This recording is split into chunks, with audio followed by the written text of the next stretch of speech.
जय श्री हरि दोस्तों।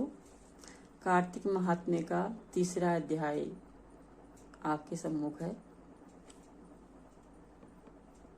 कार्तिक महात्म्य का बहुत बड़ा महत्व है। अगर आप इंसान कोई तीर्थ नहीं भी कर पाए तो सारे तीर्थों का पुण्य जो है कार्तिक मास से मिल जाता है।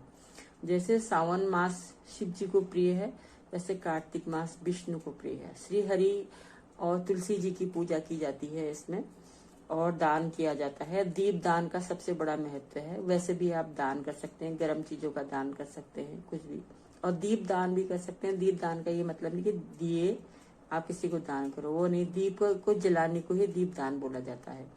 तो जैसे तुलसी जी के नीचे शाम सुबह एक दीप, 2 दीपक जलते हैं। दरवाजे पर भी शाम के वक्त दाईं तरफ बाईं तरफ दीपक जलाया। जितने पेड़ हैं बरगद का, पीपल का, और ये सब पेड़ों के नीचे, बेलपत्र के पेड़ के नीचे आप दीप प्रज्वलित कीजिए, और मंदिर के आगे प्रज्वलित कीजिए, और ब्राह्मण पास में रहता ब्राह्मण के आगे प्रज्वलित कीजिए।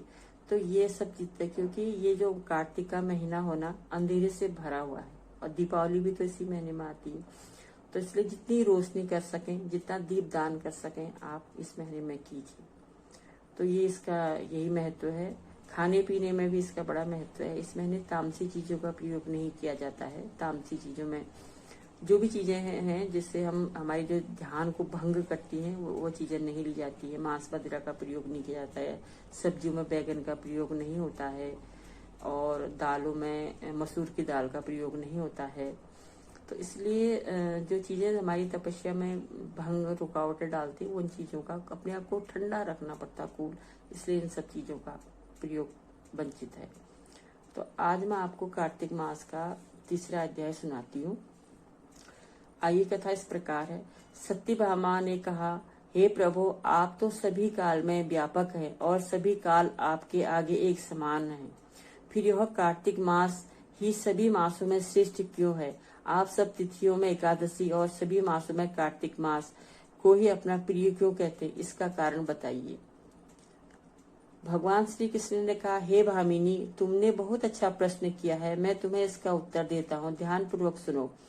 इसी प्रकार एक बार महाराज बेन के पुत्र राजा पृथु ने प्रश्न के उत्तर में देवर्षि नारद ने प्रश्न किया था, कि जिसका उत्तर देते हुए नारद जी ने उसे कार्तिक मास की महिमा बताते हुए कहा, हे राजन, एक समय शंख नाम का एक राक्षस बहुत बलवान एवं अत्याचारी हो गया था। उसके अत्याचारों से तीनों लोग में त्राही त्राही मच गई। उस शंखासुर ने स्वर्ग में निवास करने वाले देवताओं पर विजय प्राप्त कर इंद्रादि देवताओं पर लोकपालों के अधिकारों को छीन लिया। उसे भयभीत होकर के समस्त देवता अपने परिवार के सदस्यों के साथ सुमेरु पर्वत की गुफाओं में बहुत दिनों तक छिपे रहे। तत्पश्चात वे निश्चित होकर के सुमेरु पर्वत की गुफाओं में रहने लगे।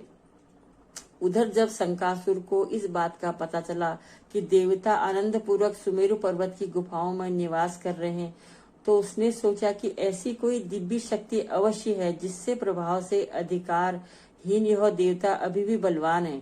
सोचते सोचते वह इस निर्णय पर पहुंचा कि वेद मंत्रों के बल के कारण ही देवता बलवान हो रहे हैं। यदि इनसे वेद छीन लिए जाए तो वे बलहीन हो जाएंगे। ऐसा विचार कर शंखासुर ब्रह्मा जी के सत्यलोक से शीघ्र ही वेदों को हर लाया।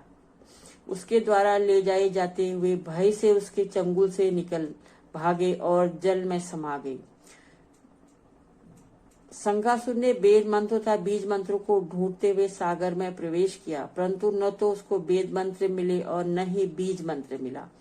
जब शंखासुर सागर से निराश होकर के वापस लौटा तो उस समय ब्रह्मा जी पूजा की सामग्री लेकर सभी देवताओं के साथ भगवान विष्णु की शरण में पहुंचे और भगवान को गहरी निद्रा से जगाने के लिए गाने बजाने लगे और धूप गंध आदि से बारंबार उनका पूजन करने लगे।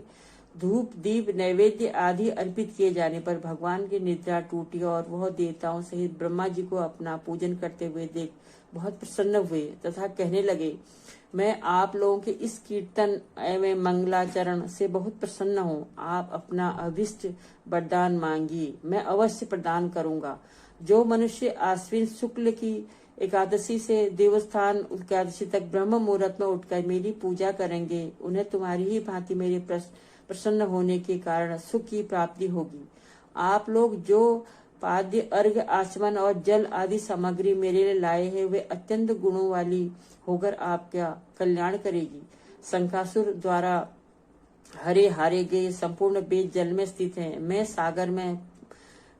सागर में पुत्र शंखासुर का वध करके उन वेदों को अभी लाए देता हूँ। आज ये बीज मंत्र और वेदों सहित मैं प्रतिवर्ष कार्तिक मास में जल में विश्राम किया करूंगा। अब मैं मत्स्य का रूप धारण करके जल में जाता हूँ। तुम सब देवता भी मुनीश्वरों सहित मेरे साथ जल में आओ। इस कार्तिक मास में जो श्रेष्ठ मनुष्य प्रातः काल स्नान करते हुए सब यज्ञ से अवभृत स्नान द्वारा भली भांति नहा लेते हैं, वे देवेंद्र कार्तिक मास में व्रत करने वालों को सब प्रकार से धन, पुत्र, पुत्री आदि देते रहना और उनकी सभी आपत्तियों से रक्षा करना। हे धनपति कुबेर, मेरी आज्ञा के अनुसार तुम उनके धन्य धान्य की वृद्धि करना, क्योंकि इस प्रकार का आचरण करने वाला मनुष्य मेरा रूप धारण करके जीवन मुक्त हो जाता है। जो मनुष्य जन्म से लेकर मृत्यु पर्यंत विधि पूर्वक इस उत्तम व्रत को करता है वह आप लोगों को का भी पूजनीय है। कार्तिक शुक्ल पक्ष की एकादशी तिथि को तुम लोगों ने मुझे जगाया है, इसलिए यह तिथि मेरे लिए अत्यंत प्रीतिदायिनी और माननीय है। हे देवताओं, यह दोनों व्रत नियम पूर्वक करने से मनुष्य मेरा सानिध्य प्राप्त कर लेते हैं।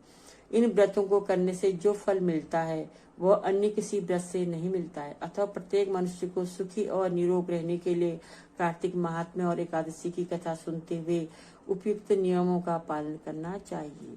यहाँ पर तीसरा अध्याय समाप्त होता है। चौथे अध्याय में कल आपसे हम फिर मिलेंगे। तब तक आप जय श्री हरि।